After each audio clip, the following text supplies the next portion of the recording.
I still can't explain what I saw standing in my doorway that winter night when I was 9 years old. The tall, dark figure that leaned its head into my room wasn't my mother. It wasn't anyone who was supposed to be in our house. But it was there, watching me, and I think it had been watching us for a very long time. What I'm about to tell you happened over 30 years ago, but I still sleep with my bedroom door locked, and I still wake up sometimes, listening for the sound of fingernails dragging across wooden floors. When I was 9, my family lived in this small, weather house on the outskirts of a quiet town. Just me, my mom, and my 5-year-old sister Emma. The neighborhood seemed perfect, kids riding bikes until sunset, friendly neighbors, tree-lined streets. But our house had something living in it that shouldn't have been there. My mother always dismissed the strange noises. "Old houses settle," she'd say, barely looking up for whatever she was doing. Would expands and contracts. But I knew the difference between a house settling and something else entirely. Houses don't whisper. Houses don't open toy chests in the middle of the night. And houses definitely don't leave scratch marks on your bedroom floor. The first incident should have been our warning to leave. It was a humid August night, and I was lying in bed, unable to sleep. My room was simple, just a twin bed, a dresser my grandmother had given us, an old wooden toy chest positioned right under the window. I was staring at those cheap, glow-in-the-dark stars on my ceiling when I noticed something that made my blood run cold. The tree branches outside cast dancing shadows on my wall, normal, expected, almost comforting in their predictability. But there was one shadow that wasn't moving with the wind. It crouched in the corner near my toy chest, completely still. Too still. I told myself it was just a pile of clothes, maybe my giant teddy bear that I'd thrown there earlier. My eyes adjusted to darkness, and I could make out more details. The shadow had shoulders. It had what looked like a head tilted at an unnatural angle. I blinked, just once, and it vanished. Not gradually, not like a shadow moving away. It was there, and then it simply wasn't. The cold that washed over me came from somewhere deep inside my bones, not from the summer air. I yanked my blanket over my head and squeezed my eyes shut until morning came. When sunlight finally crept through my window, I almost convinced myself I'd imagined it all, until I saw my toy chest. The heavy wooden lid was standing wide open, even though I distinctly remembered closing it before bed. My mother had this rule about keeping things tidy. She'd ground me if she found toys scattered around. I never, ever left that chest open. But there it was, gaping like a mouth. If you're watching this alone at night, you might want to turn on another light, because what happened next still makes me check my closets before I go to sleep. 3 weeks passed before my little sister Emma said something that confirmed my worst fears. We were eating breakfast. I remember it was Cheerios because she was making patterns with them in her bowl when she looked up at my mother and said, "Mommy, I don't like the man in my closet." The spoon stopped halfway to my mouth. My mother barely glanced up from her coffee. "Honey, there's no man in your closet. It's just your imagination." But Emma's face, I'll never forget the look on her face. It wasn't the expression of a child telling a story or seeking attention. It was matter of fact, almost resigned. "He stands there at night and whispers," she said, then went back to eating her cereal like she just mentioned the weather. My mother did what mothers do. She tucked him in that night, said a prayer, told her she was safe, but she never actually opened the closet door. She never looked inside. That same night, I woke to a sound that still haunts me. If you've never heard fingernails being dragged slowly, deliberately across wood, consider yourself lucky. It's not just a sound, it's the intent behind it. This wasn't random. Something was dragging itself across my bedroom floor, getting closer to my bed. The sound stopped right beside me, right where my hand was hanging over the edge of the mattress. Every instinct screamed at me to look, but I couldn't. I knew. Somehow I just knew that if I peered over the side of my bed, I'd see something looking back at me, something that had been waiting for me to look. I stayed frozen, barely breathing, until exhaustion finally pulled me back to sleep. The scratches on my floor the next morning were deep enough to catch your fingernail in. Fresh, white lines of the dark wood, starting from my door and ending exactly where I'd heard the sound stop, right beside my bed. When I showed my mother, she accused me of doing it myself. "What were you playing with?" she demanded, more angry than concerned. "Were you dragging something sharp?" I wanted to scream that I hadn't done anything, but what was the point? Adults never believe kids about these things until it's too late. Before you think about clicking away, let me tell you what happened next.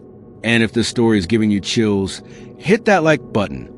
Not because I want the engagement, but because others need to hear this warning. The activity escalated after that. Every night, whispers emanated from my closet, not loud enough to make out words, but persistent, like someone having a conversation just out of earshot. Sometimes I'd find Emma standing in my doorway at 2 or 3 a.m., tears streaming down her face, pointing at the corner of her room. "He's there," she'd whisper. "He's watching us." I never saw him during those moments, but I felt him. You know that sensation when you're absolutely certain someone's standing behind you? That prickle at the base of your neck?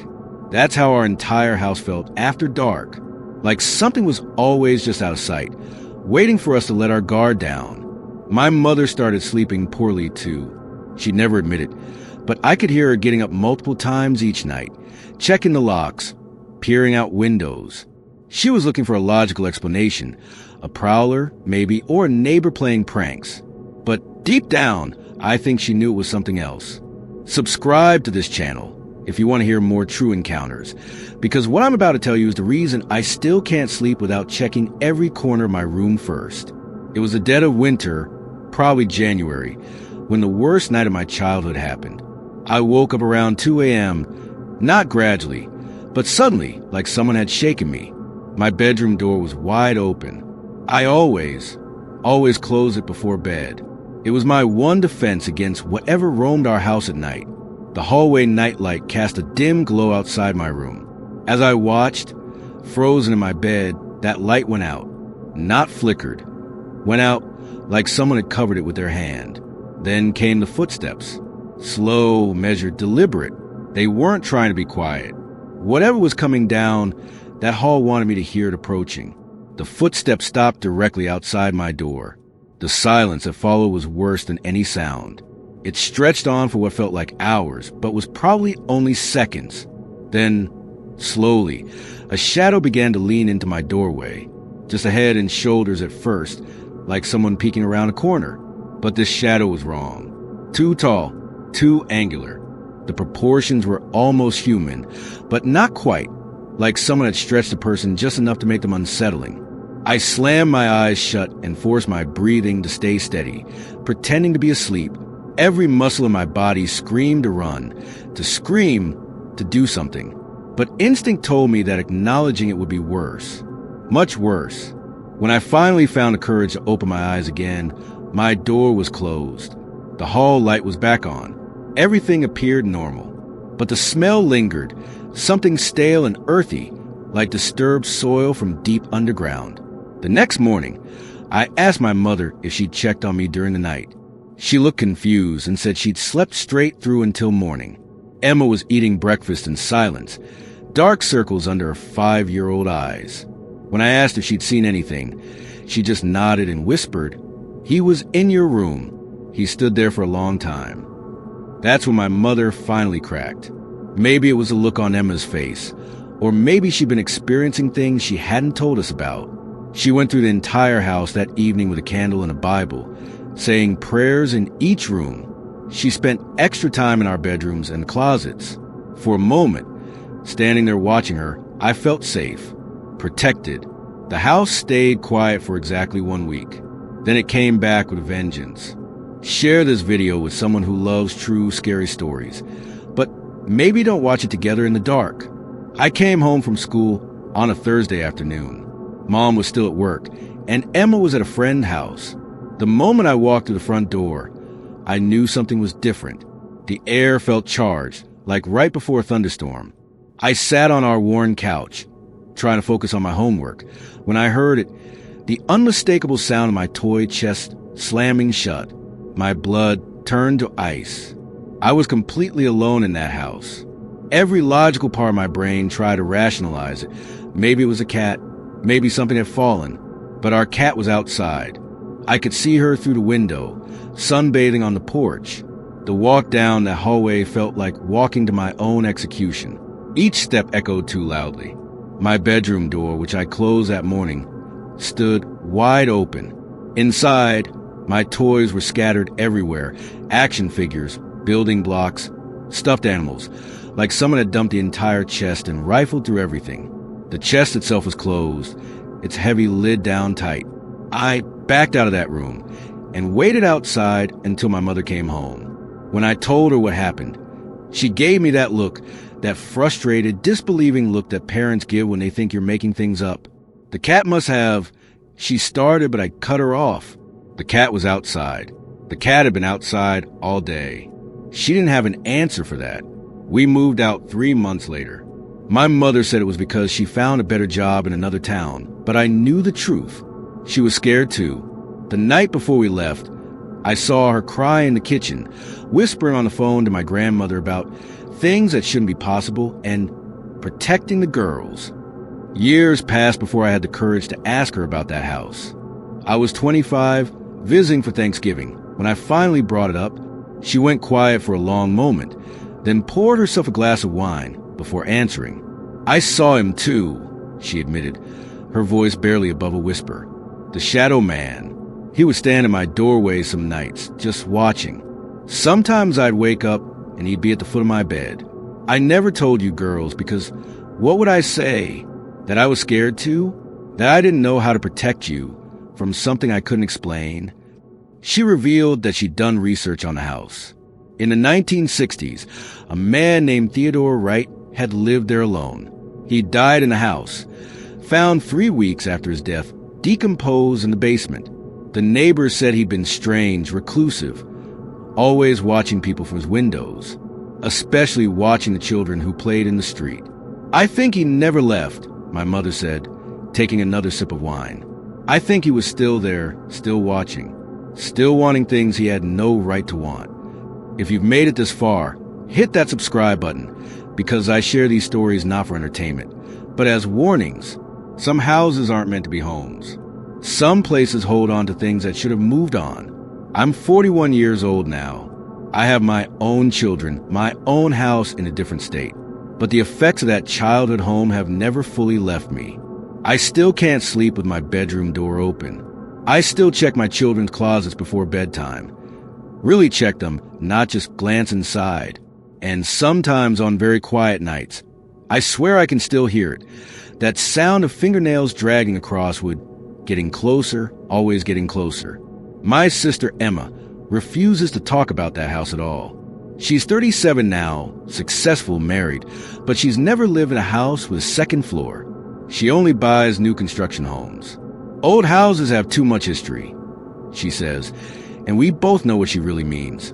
Last year, out of morbid curiosity, I looked up our old address on Google Street View. The house is still there, looking exactly as I remember it. There's a for sale sign in the front yard. It's been there in every image, dating back years. The house never seems to self-along. People move in, then move out within months. I sometimes wonder if he's still there, that shadow man, waiting in doorways and closets, waiting for the next family with young children to move in, dragging his fingers across their floors in the middle of the night, whispering things that shouldn't be whispered to children. If you're house hunting and you come across a deal that seems too good to be true on an old house, ask yourself why. Ask about the history. Trust your instincts when you walk through those rooms. And if your children ever tell you about someone in their closet, for the love of God, believe them. Some things in this world can't be explained by logic or science. Some things just are. And some houses, no matter how perfect they seem, are better left empty. Thank you for listening to my story. Like and share if you believe these encounters need to be heard. And remember, not every shadow is just a shadow. Sometimes there's something much, much worse.